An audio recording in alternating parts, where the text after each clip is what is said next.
प्रेम जी प्रेम न करिछि से प्रेमर माने बुझी पारेनी बोली कहा जाए। एमिति कि प्रेम रे जी पड़े से अंध हो जाए कहीं ना प्रेम रे किछि बाछ विचार न थाए। जाति धर्म वर्ण एसबू प्रेम रे देखा जाएनी किंतु अनेक समय रे प्रेम सफल न हेले प्रतिशोध परायण हो जाइथांती प्रेमी जुगल।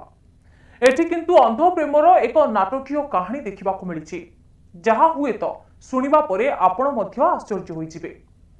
जड़े झील प्रेम करी जे एमिति करिपारे केही कल्पना मध्य करि परिबनी। उत्तर प्रदेश 19 वर्षीय झील निजे रचिछि निजर अपहरण आउ एही मिछ नाटक रे सामिल होइछि तार बॉयफ्रेंड। पूरा घटनाटी किछि एभली रहिछि। जुलाई 23 रे उत्तर प्रदेश एही झीलटी हठात निखोज होई जाउछि। निखोज हेबा परे किडनैप होइथिबा कथा कही निज परिवार ठारू 1 कोटी टंका दाबी करिथिले। एही अपहरण घटना रे झीलटीर प्रेमिक सह आउ किछि जण बंधु मध्य सामिल थिले। बड़ कथा हेउछि झीलर प्रेमिक मध्य तांको सह एभली एक किडनैपिंग रे सामिल हेबा सह साहाय्य मध्य करिथिले। कथारे अछि मिछ गप खूब कम दिन। एठी ठीक सेही भली किछि होइथिला।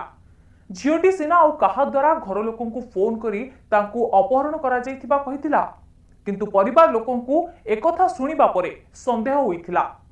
सेमाने एही मामला को पुलिस पाखरे पहुंचाइथिले। एहा परे पुलिस घटनार तदंत करिबा सह अपहरण होइथिबा झीलकु खोजिबा आरंभ करथिला। तेबे जांच समय रे पुलिस को टिके संदेह होइथिला कारण जे किडनैपर होई फोन करुथिला सेही व्यक्ति जनक बारंबार निजर कथा बदलाउथिला। एथि सह लंबा समय धरी पुलिस सह कथाबार्ता करुथिला। सबु तथ्य को आखि आगरे रखी पुलिस शेष में झीर मोबाइल फोन को ट्रैक करथिला। एहा परे पुलिस जानिबा को पाइथिला एही अपहरण घटना रे झील निजे फोन रो व्यवहार करुथिला। फोन कॉल डिटेल्स और किडनैपर रो कथाबार्ता को भित्ति करी पुलिस सत पाखरे पहुंची पारिला। निज घर ठारू मात्र 100 मीटर दूर रे ही झीलटी को खोजी पाइला पुलिस एवं झीलटीर प्रेमिक मध्य ता पाखरे थिबा बेले उभय पड़ोसी बोली जणा पड़िला। तेबे 2 वर्ष धरी एमाने संपर्क रे रहिथिले। तेबे झील को अटक रखी पुलिस पचरा उचरा करथिला किंतु झीलर प्रेमिक चंपट मारिपारे सफल होइथिला। एही घटना सामना को आसीबा परे गोटिए कथा कहा जाई पारे टंका पाई किए केउ स्तर को भी जाई पारुछि। एमिति कि निज परिवार को मध्य टार्गेट करिबारे पछाउना।